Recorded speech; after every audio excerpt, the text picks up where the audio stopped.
انسان جب پیدا ہوتا ہے تو تین چیزوں کی خواہش رکھتا ہے. کہتا ہے جی میرا نام اچھا ہو, کہتا ہے جی میرا مکان اچھا ہو, کہتا ہے میرا لباس اچھا ہو. ایک میرا نام اچھا ہو, دوسرا میرا مکان اچھا ہو, تیسرا میرا لباس اچھا ہو. لیکن قدرت کا قانون بھی کچھ اور ہے. جو لباس ہوتا ہے مرنے کے بعد وہ کفن میں بدل دیا جاتا ہے. مرنے کے بعد جو مشہور نام ہوتا ہے وہ مردوں میں تبدیل کر دیا جاتا ہے, اور جو مکان ہوتا ہے وہ قبر میں بدل دیا جاتا ہے. اللہ تعالیٰ جب کسی انسان کو پسند فرماتا ہے, جب کسی انسان سے محبت کرتا ہے تو اسے ایک چیز کا عادی بنا دیتا ہے, ایک عادت اس انسان کے اندر ڈال دیتا ہے. حضرت سیدنا علی المرتضیٰ شیر خدا کرم اللہ وجہ الکریم کی خدمت میں ایک شخص حاضر ہوا. دست ادب کو جوڑ کر عرض کرنے لگا, یا علی, میں نے سنا ہے کہ آپ اللہ سے باتیں کرتے ہیں اور اللہ آپ سے باتیں کرتا ہے. میں نے سنا ہے کہ آپ اللہ سے باتیں کرتے ہیں اور اللہ آپ سے باتیں کرتا ہے. کیا میں نے یہ ٹھیک سنا ہے؟ حضرت علی نے فرمایا, میاں تو نے بالکل ٹھیک سنا, تو نے بالکل صحیح سنا. کہا وہ کیسے؟ فرمایا جب میرا جی چاہتا ہے کہ میں اپنے رب سے بات کروں تو میں نماز پڑھنے لگ جاتا ہوں, اور جب میرا جی چاہتا ہے کہ میرا رب مجھ سے بات کرے, میرا رب مجھ سے کلام کرے, تو میں قرآن اٹھاتا ہوں, پڑھنے لگ جاتا ہوں. پھر میں اپنے رب کا ہر ایک فرمان سنتا ہوں, میں اپنے رب کا ہر ایک فرمان پڑھتا ہوں. جوانوں, جس نے اللہ کے در پر جھکنا سیکھ لیا, جس نے اللہ کے در پر جھکنا سیکھ لیا, اسے در در کے دھکے نہیں کھانے پڑتے. رسول اللہ صلی اللہ علیہ وسلم کی غلامی سے پہلے حضرت بلال رضی اللہ تعالی عنہ ایک ظالم مالک کے غلام تھے. حضرت بلال کا جو مالک تھا بڑا ہی ظالم تھا. حضرت بلال پر تشدد کیا کرتا تھا, چھوٹی چھوٹی باتوں پر حضرت بلال پر ظلم ڈھاتا تھا. اور جب حضرت بلال اللہ کا نام لیتے, احد احد کی پکارتے, تو اور زیادہ درندہ بن جاتا, اور زیادہ ظلم کرتا. سخت گرمی تھی, کڑکتی دھوپ تھی, تتی ریت تھی. تتی ریت کے اوپر یہ ظالم آقا اپنے غلام حضرت بلال کو لٹا کر, تتی ریت کے اوپر لٹا کر, اوپر سے پتھروں کی بارش برسا رہا ہے. نیچے حضرت بلال مسکرا رہا ہے, نیچے بلال احد احد کی پکار رہا ہے. ظالم آقا پتھروں کی بارش برسا رہا ہے, نیچے حضرت بلال مسکرا رہا ہے. وہاں سے ایک شخص گزرا, اس نے دیکھا کہ مالک غلام کو مارتا ہے اور غلام آگے سے مسکراتا ہے, وجہ کیا ہے؟ اس شخص نے حضرت بلال سے پوچھ ہی لیا, او بلال, تیری بھی عجیب کہانی ہے, تیری بھی عجیب داستان ہے کہ مالک تجھے مارتا ہے, بجائے رونے کے تو آگے سے مسکراتا ہے. اے تجھے درد نہیں ہوتا, تجھے تکلیف نہیں ہوتی, بجائے رونے کے تو آگے سے مسکراتا کیوں ہے؟ بلال نے کہا, او میرا حال پوچھنے والے, تم بازار میں جاؤ نا مٹی کا پیالہ خریدنے کے لیے, تو اسے بھی ٹھونک ٹھونک کے چیک کرتے ہو کہیں یہ کچا تو نہیں, اس کی آواز تو ٹھیک ہے, پیسے دینے ہیں, پیالہ لینا ہے, ٹھونک بجا کے چیک کرتے ہو کہیں یہ کچا تو نہیں ہے, اس کی آواز تو ٹھیک ہے. فرمایا, نادانو, تم بازار میں مٹی کا پیالہ خریدنے جاؤ تو اسے بھی ٹھونک ٹھونک کے چیک کرتے ہو کہیں یہ کچا تو نہیں ہے, اس کی آواز تو ٹھیک ہے. فرمایا, آج میرا مالک بلال کو خرید رہا ہے اور دیکھ رہا ہے بلال کہیں کچا تو نہیں ہے. میں کہتا ہوں میرے مالک بلال کو خرید لے, کھال ادھر جائے گی, حق حق کی آواز ختم نہیں ہوگی. کھال ادھر جائے گی, حق حق کی آواز ختم نہیں ہوگی. جوانوں, اللہ تعالیٰ جس بندے کو پسند فرماتا ہے, اللہ تعالیٰ جس بندے سے محبت کرتا ہے, اسے ایک چیز کا عادی بنا دیتا ہے. وہ ایک چیز کون سی ہے جو اللہ کی محبت میں انسان کو گرفتار کر دیتی, اللہ کے عشق میں, معرفت الہی میں, خشیت الہی میں انسان کو گرفتار کر دیتی؟ سنو, اللہ تعالیٰ جس انسان سے محبت کرتا ہے اس انسان کی زبان ہر وقت ہر گھڑی ذکر الہی سے تر رہتی ہے. اس کی زبان پر ہر وقت خدا تعالیٰ کا ذکر رہتا ہے. اس کی زبان پر ذکر الہی کے علاوہ اور کچھ بھی نہیں ہوتا. کبھی اللہ کی تعریف بیان کر رہا ہے، کبھی اس کے محبوب کی تعریف بیان کر رہا ہے۔ اس کی زبان پر ذکر الہی کے علاوہ کچھ بھی نہیں ہوتا، نہ غیبت، نہ چغلی، نہ گالی، نہ کسی کے آگے بک بک کرنا، نہ کسی کے آگے فضول باتیں کرنا، کچھ بھی نہیں کرتا۔ اپنی زبان کو کنٹرول میں رکھتا ہے، اپنی زبان کو قابو میں رکھتا ہے۔ اس زبان سے نکلے گا تو صرف اللہ کا ذکر نکلے گا۔ یہ زبان جب بھی بولے گی، جب بھی حرکت کرے گی تو مدینے والے کی تعریف بیان کرے گی، مدینے والے کے ذکر میں حرکت کرے گی۔ زبان سے نکلے الفاظوں کی اہمیت اتنی ہے کہ ایک عورت تھی جو غیر محرم تھی، جس کی طرف نظر اٹھا کر دیکھنا جائز نہیں تھا، جس کی طرف نظر اٹھا کر دیکھنے کی اجازت نہیں تھی۔ اب اس عورت نے کیا کیا؟ شرعی گواہوں کی موجودگی میں کہہ دیا کہ میں آپ کو اپنے نکاح میں قبول کرتی ہوں، میں آپ کو اپنے نکاح میں قبول کرتی ہوں۔ اور آپ نے بھی شرعی گواہوں کی موجودگی میں کہہ دیا کہ میں بھی آپ کو اپنے نکاح میں قبول کرتا ہوں۔ زبان سے دو الفاظ نکلے تھے، میں آپ کو اپنے نکاح میں قبول کرتی ہوں، کرتا ہوں، بس۔ اب تم دونوں ایک دوسرے کے میاں بیوی بن گئے، اب تم دونوں ایک دوسرے کا جسم بن گئے۔ یا تو وہ غیر محرم تھی جس کی طرف دیکھنے کی اجازت نہیں تھی، اسلام ہرگز اجازت نہیں دے رہا تھا کہ تم اس کی طرف دیکھو، اب وہی غیر محرم عورت تمہارے ساتھ بیٹھ کے کھانا کھا رہی ہے، تم اسے اپنے ہاتھوں سے پانی پلا رہے، کوئی گناہ نہ، تم اسے اپنے ہاتھوں سے کھانا کھلا رہے، ثواب ہی ثواب ہے، اس لیے کہ وہ اب تمہاری بیوی بن چکی ہے۔ زبان کے کمال تو دیکھیں، زبان سے نکلے تین الفاظوں نے، زبان کے نکلے تین بولوں نے غیر محرم کو تمہارے لیے محرم بنا دیا۔ زبان کے کمالات تو دیکھیں، تین الفاظوں نے حرام کو حلال کر دیا۔ اب شوہر کو غصہ آیا، شوہر نے صرف تین الفاظ بولے، زبان سے صرف تین الفاظ نکالے کہ میں آپ کو طلاق دیتا ہوں، میں آپ کو طلاق دیتا ہوں۔ ایک ہی منٹ کے اندر ہنستا بستا گھر اجڑ گیا، ایک ہی منٹ کے اندر ہستی بستی زندگی برباد ہو گئی۔ اب وہی شریک حیات غیر محرم بن گئی، وہ تمہارے اوپر حرام ہو چکی ہے، تم اس کے بالکل قریب نہیں جا سکتے، بالکل نزدیک نہیں جا سکتے۔ آپ سوچیں، نکاح کرتے ہوئے یا طلاق دیتے ہوئے پتھر اٹھا کر سر پر نہیں مارنے پڑتے، پہاڑ سے چھلانگ نہیں لگانی پڑتی، پہاڑ سے چھلانگ نہیں لگانی پڑتی، صرف زبان نے دو بول ہی تو بولے تھے، گھر آباد بھی ہو گیا، برباد بھی ہو گیا۔ انسان کی زبان سے نکلے ہوئے الفاظوں کی اللہ کے ہاں بہت ہی قدر و قیمت ہوتی ہے جوانوں۔ رسول اللہ صلی اللہ علیہ وسلم نے فرمایا جس زبان سے جھوٹ کا نکلنا بند ہو جائے، جس زبان سے جھوٹے الفاظ نکلنے بند ہو جائیں، اس زبان سے نکلی ہر ایک دعا قبول ہوتی، کوئی بھی دعا رد نہیں ہوتی۔ جوانوں، اگر تم اللہ کے محبوب بننا چاہتے ہو، اللہ کے پسندیدہ لوگ بننا چاہتے ہو، اپنی زبان کو کنٹرول میں رکھنا، اس زبان سے کسی کی غیبت نہیں کرنی، چغلی نہیں کرنی، کسی کو گالی نہیں دی۔ زبان سے جب بھی نکلے گا ذکر ہی نکلے گا۔ اپنی اس قیمتی زبان کو ذکر الہی سے تر رکھو، یہ ذکر الہی سے تر زبان تمہیں اللہ کے قریب کر دے گی، اللہ کی رحمت کے قریب کر دے گی۔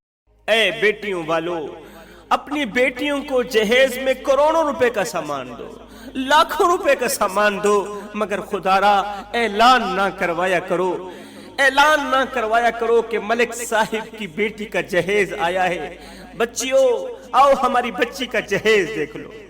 تمہاری بیٹی کا جہیز دیکھنے صرف امیر ذاتیاں نہیں آتی، غریب کی بیٹی بھی آتی ہوگی، چھلی بیچنے والی کی بیٹی بھی آتی ہوگی۔ ایک باپ اپنے گھر کے اندر داخل ہوا، گھر کے اندر گیا، بلب کو بند دیکھا، بیوی سے کہنے لگا کہ کیا بات ہے، آج دن میں ہی اندھیرا کر دیا۔ بیوی نے روتی ہوئی بیٹی کی طرف اشارہ کرتے ہوئے کہا، روتی ہوئی بیٹی کی طرف اشارہ کرتے ہوئے کہا، وہ دیکھو۔ بیٹی منہ پر تکیہ دے کے زارو قطار رو رہی ہے۔ غریب باپ نے جا کر بیٹی کے سر پر ہاتھ پھیرا، بیٹی نے سر اٹھایا، روتی ہوئی آنکھوں سے غریب باپ کا چہرہ دیکھا، روتی ہوئی آنکھوں سے غریب باپ کا چہرہ دیکھا تو ایک بار پھر سے آہیں بھر بھر کے زور زور سے رونے لگی۔ باپ نے یہ نہیں پوچھا کہ بیٹی تیرے سر میں درد، بیٹی کے سر پر ہاتھ پھیر کر باپ چارپائی کے اوپر جا کر بیٹھ گیا. بیٹھ کے بیٹی کی طرف دیکھتے ہوئے رو کر کہنے لگا مجھے لگتا ہے آج بھی میری بیٹی کسی امیر زادی کا جہیز دیکھ کے آئی ہے. خدارا میری بہنوں، کسی شادی کی تقریب میں جب کسی امیر زادی کا جہیز دیکھنا تو اپنے بوڑھے باپ کو مت بتانا کہ فلاں نے اپنی بیٹی کو اتنا سونا دیا، فلاں نے اپنی بیٹی کو اتنا جہیز دیا، اتنے زیور پہنائے. خدا کی قسم بیٹی کے منہ سے نکلا یہ جملہ باپ کی کمر توڑ کے رکھ دیتا ہے. پوری رات باپ کو رو رو کے اللہ کے سامنے شکوہ کرنے پر مجبور کر دیتا ہے. نہ ہم رہے دل لگانے کے قابل، نہ دل رہا غم اٹھانے کے قابل. ربا تیرے بندوں نے دیے اتنے غم، چھوڑا نہ ہمیں مسکرانے کے قابل. کیونکہ ایک باپ کینسر کی بیماری تو برداشت کر سکتا ہے لیکن بیٹی کی آنکھوں سے نکلا آنسو برداشت نہیں کر سکتا. او نادانو، اللہ نے تمہیں تو بیٹی کو جہیز میں 2-2 لاکھ کا جوڑا دینے کی توفیق دی ہے. اللہ نے تمہیں تو بیٹی کو جہیز میں 2-2 3-3 لاکھ کا جوڑا دینے کی توفیق دی ہے. ریڑھی والا کہاں جائے بیچارہ؟ ریڑھی والا کہاں سے لے کے آئے؟ مزدوری کرنے والا جس کو 2-2 دن کام نہیں ملتا وہ کہاں سے لے کے آئے بیٹی کے لیے اتنا جہیز؟ شاید ہی تم بھول گئے ہو میری قوم کے نوجوانوں کہ ہم نے کس نبی کا کلمہ پڑھا ہے. تم بھول گئے ہو کہ تم کس نبی کے امتی ہو. ہم نے اس نبی کا کلمہ پڑھا ہے جس نے اپنے پیٹ پر پتھر باندھ کر بھوکے کی بھوک مٹانے کے لیے کھانے کا بندوبست کیا. جس نے اپنے پیٹ پر پتھر باندھ کر بھوکے کی بھوک مٹانے کے لیے کھانے کا بندوبست کیا. وہ نبی فرما رہا ہے صحابہ اگر اللہ نے تمہیں دولت دیے، اگر اللہ نے تمہیں پیسہ دیا ہے، اگر اللہ نے تمہیں مال دیا ہے تو خدارا کسی غریب کے سامنے اپنی دولت کی نمائش نہ کرنا، کسی غریب کے سامنے اپنے مال کی نمائش نہ کرنا، اپنی جائیداد کی نمائش نہ کرنا، پیسوں کی نمائش نہ کرنا. اگر ایسا کرو گے تو غریب اللہ کے سامنے شکوہ کرنے پر مجبور ہو جائے گا. کسی غریب کے سامنے اپنی دولت کی نمائش نہ کرنا. تمہاری دولت کو دیکھ کر اگر اس نے اللہ کے سامنے شکوہ کر دیا تو یاد رکھنا تمہارے لیے بہت بڑا مسئلہ بن جائے گا.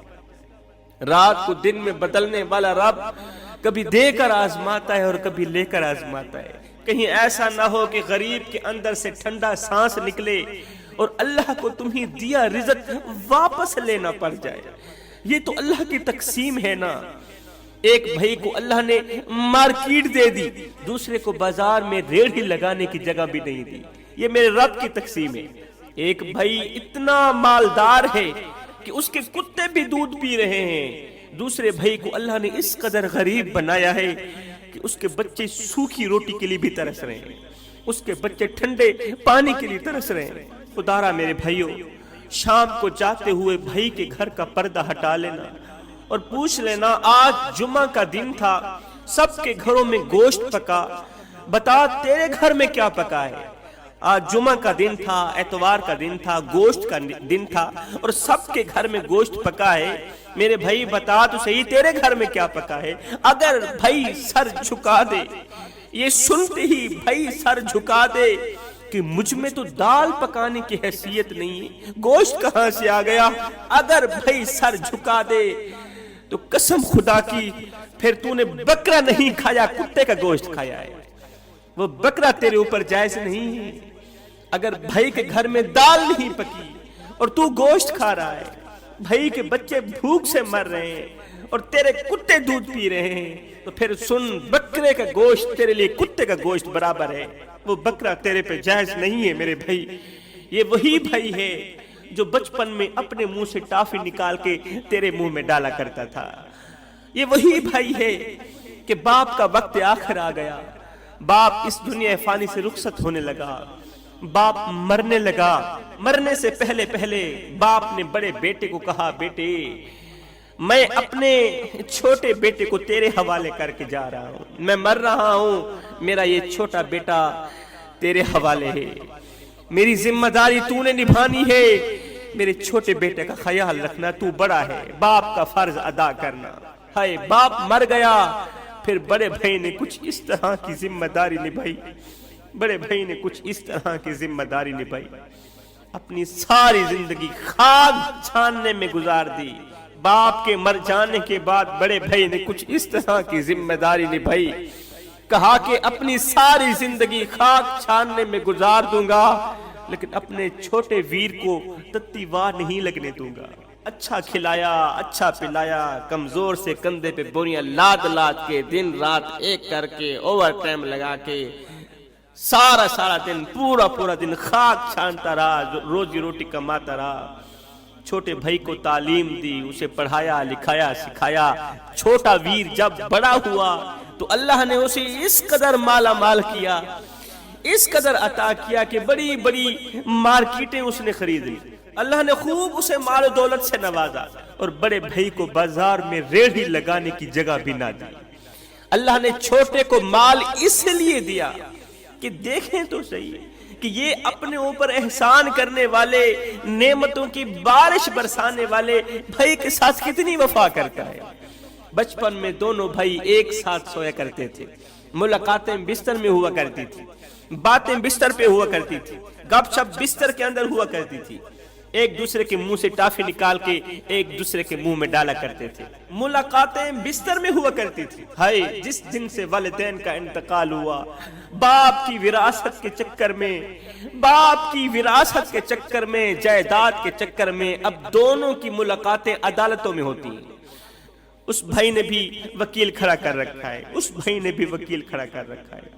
خدا پاک کی قسم، جب بھائیوں کا پیار ختم ہو جائے، جب والدین کے ساتھ ملازموں کا سا سلوک کیا جائے، ماں باپ کو ان کی غربت کے تانے دیے جائیں، جب بیوی کو پیر کی جتی سمجھی جائے، جب اللہ کا دین لاوارث ہو جائے، الماریوں میں پڑے ہوئے قرآن اپنے پڑھنے والوں کے لیے منتظر ہوں، مسجدوں میں پڑی چٹائیاں ہمارا انتظار کر رہی ہوں، مؤذن اذان دے دے کے تھک جائے، جب سجدوں کے لیے کوئی نہ آئے، یہ وہ صورتحال ہوتی ہے کہ سور پھونکنے والا فرشتہ کہتا ہے اللہ مجھے حکم دے، ابھی اور اسی وقت میں ان تمام نافرمانوں کو ختم کر دوں، تیری زمین کو گندگی کے ڈھیر سے پاک کر دوں، ان تمام نافرمانوں کو ختم کر دوں۔ ہائے اللہ جوانو، جب ایسی نوبت آ جائے تو سمجھو خدا ناراض ہو گیا ہے، جب ایسی نوبت آ جائے تو پکا یقین کر لینا اللہ ناراض ہو گیا ہے۔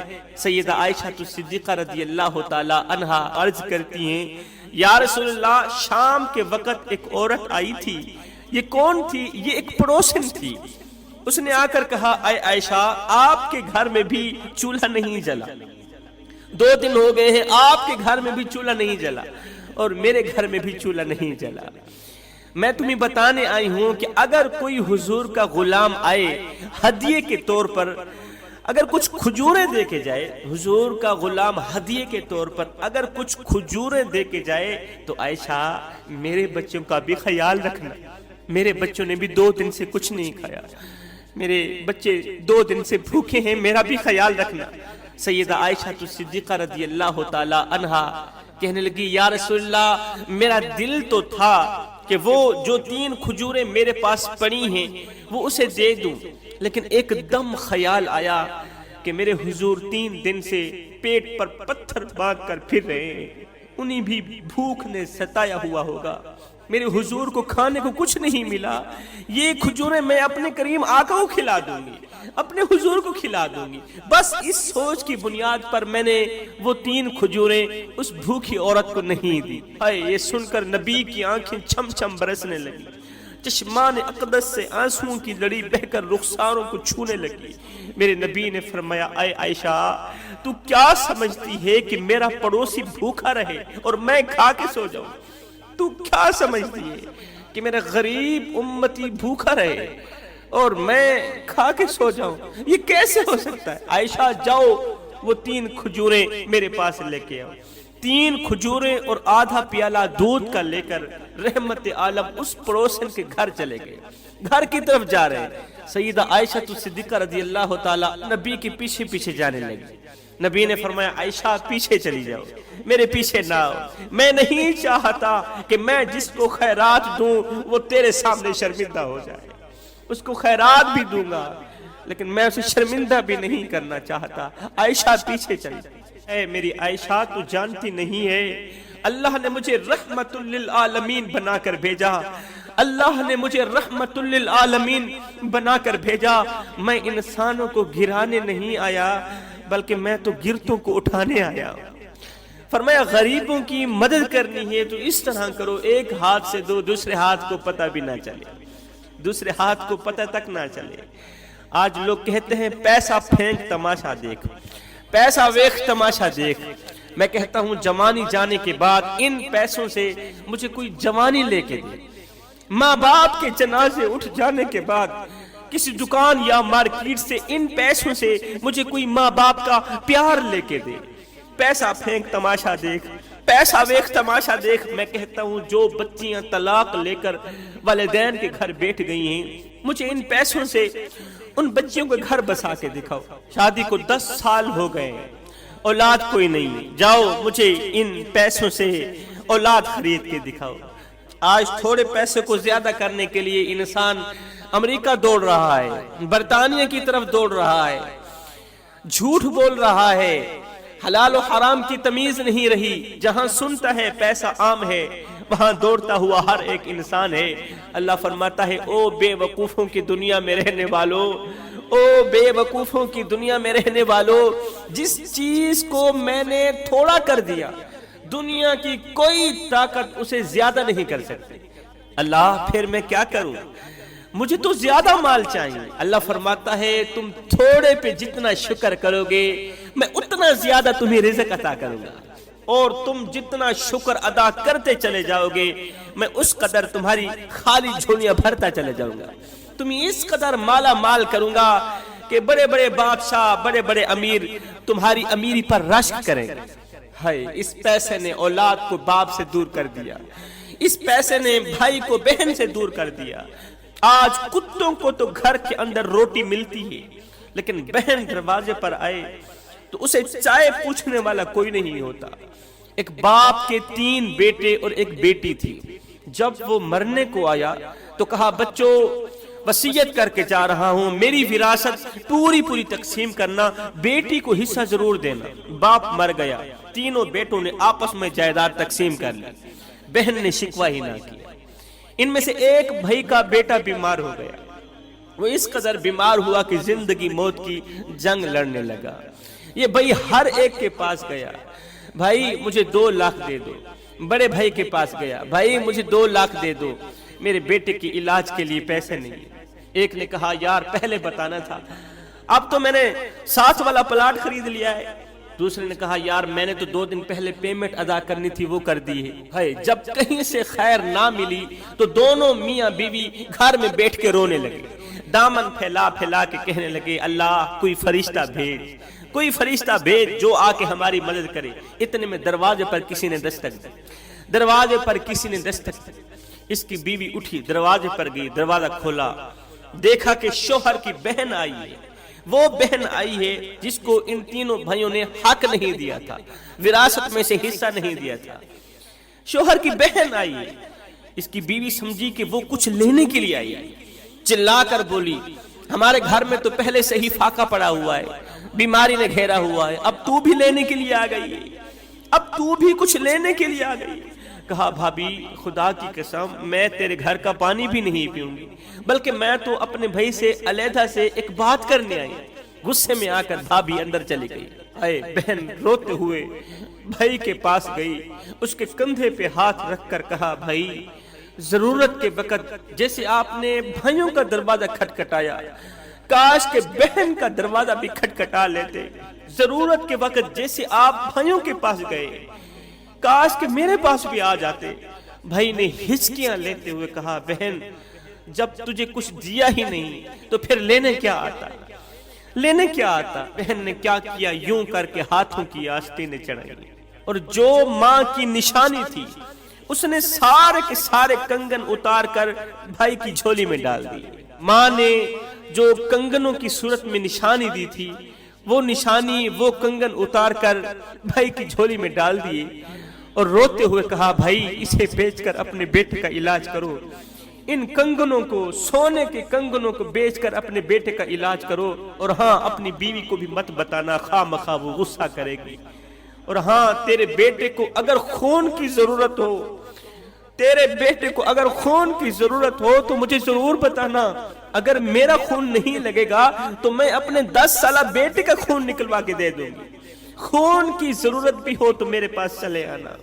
اللہ اکبر، ان پیسوں نے ہمیں بہنوں سے دور کر دیا، باپ سے دور کر دیا، ہر ایک چیز سے دور کر دیا، یہاں تک کہ دین سے بھی دور کر دیا۔ میں دعا کرتا ہوں اللہ ہمیں جلد توبہ کرنے کی توفیق عطا فرما۔